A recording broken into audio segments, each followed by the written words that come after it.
Al-Quran diturunkan kepada orang-orang yang berpikir. Kalau nggak punya akal gimana berpikir? Akhirnya menyalahkan Allah.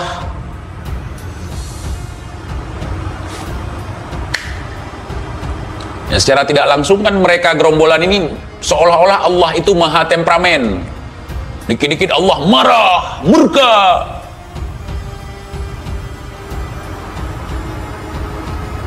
Menafikan sifat Rahman Rahimnya.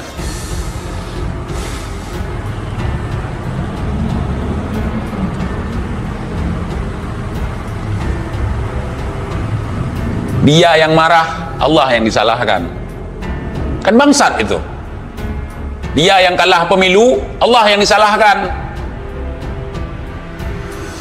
Dijadikan sebagai kambing hitam. Apalagi kalian, Allah aja dijadikan kambing hitam sama mereka. What?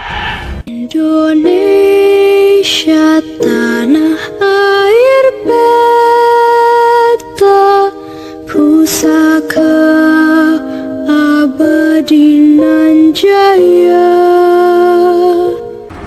Jadi jangan ego, betul, jangan egois kita. Tugas ulama itu mengajarkan umat, bukan memvonis. Kecuali kita sudah ada mahkamah syar'iyah, di situ ada hakim yang ditunjuk untuk memvonis pelaku-pelaku pelanggaran syariat Islam. Sampaikan kebenaran, bukan ngamu-ngamu, tiap hari ngamu-ngamu kagak jelas, ntar stroke lu bahar. Hati-hati teman-teman, kita nih orang-orang awam nih, apalagi saya diklaim fasik oleh mereka. Nggak apa-apa, biarlah saya fasik, kan cuman klaim mereka itu. Kalau mereka ahli segalanya, akhirnya ngawur. Salam Bang Ian, Cilacap. Yuk, mari cari guru-guru yang benar. Kalian jangan dengerin kata saya juga. Tanya sama guru, karena saya bukan guru. Saya bukan orang berilmu. Tetapi ketika saya mendengar hal seperti ini, kenapa saya bantah? Supaya teman-teman saya, sahabat-sahabat saya sadar, ini perangkap.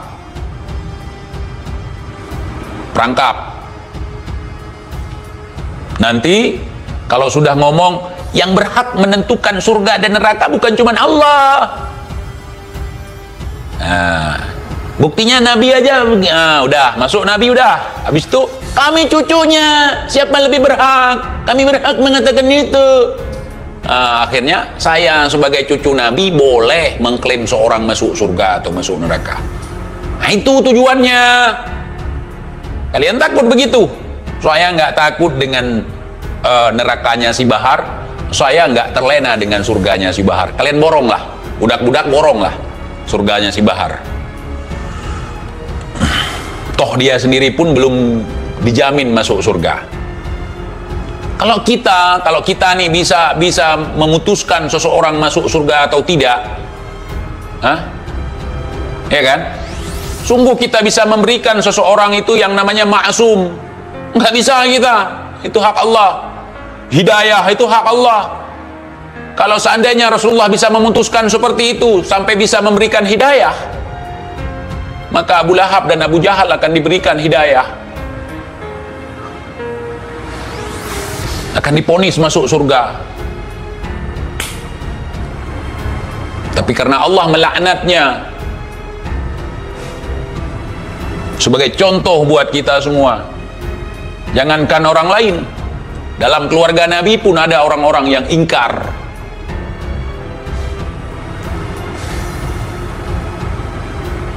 Coba kalian pahami teman-teman, ini perkara akidah, perkara tauhid. Jangan sesuka hatimu.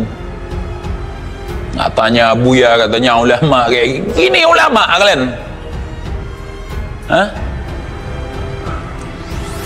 Boro-boro dijadikan pemimpin, dijadikan teman aja kagak layak. Dijadikan kang kebun kita aja kagak layak. Kita kalau nyari kang kebun yang jujur,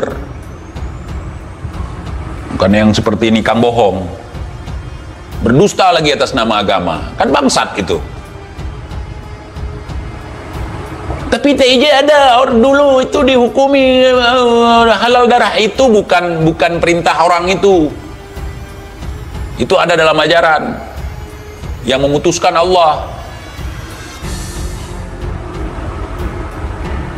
Dengan wahyu-wahyunya disampaikan kepada Nabi, kemudian diteruskan gitu. Jadi si Bahar pingin klaim bahwa dirinya bisa memastikan seseorang masuk surga apa neraka. Kalau begitu bisa dong saya juga. Misalnya si Bahar masuk surga, saya pastikan. Bisa dong? Nggak bisa.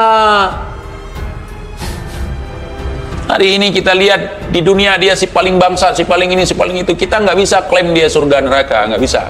Kita nggak tahu di akhir daripada hidupnya dia mendapatkan hidayah, dia bertaubat. Kita tidak pernah melihat di akhir-akhir hidupnya dia sholat tahajud, sholat taubat, minta ampun kepada Allah karena dia nggak nangis di depan kamera, nggak sedekah di depan kamera, nggak sholat di jalan, di trotoar biar dilihat orang. Kita nggak bisa memvonis itu, saudara. Kalau kita melihat ada kemaksiatan di depan kita, ingatkan mereka. Kasih tahu mereka bahwa kita melakukan maksiat, kita melakukan kejahatan, ganjarannya adalah neraka. Cuman sebatas itu kita. Ganjarannya kita bilang. Di dalam ajaran kita, kalau kita melakukan maksiat, ganjarannya adalah neraka. Bertobatlah saudaraku, supaya kita selamat di dunia dan akhirat dan nanti bertemu di dalam surganya Allah. Kan begitu.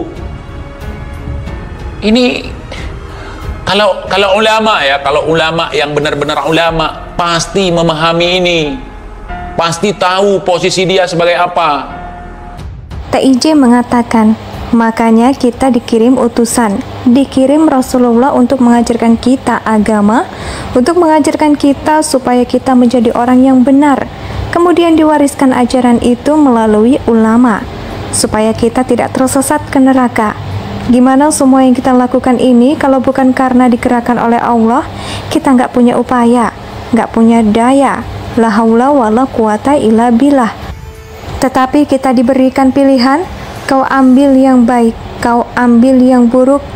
Kalau kau melakukan yang buruk, maka ganjarannya adalah neraka. Kalau kau melakukan yang baik, maka ganjarannya adalah surga.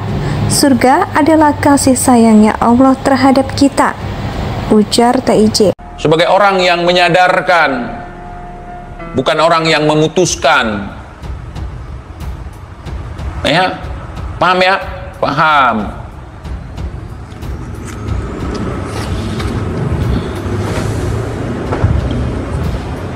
Kenapa Har pengen jadi nabi akhir zaman kau?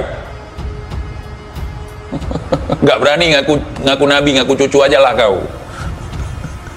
Indonesia sejak dulu kala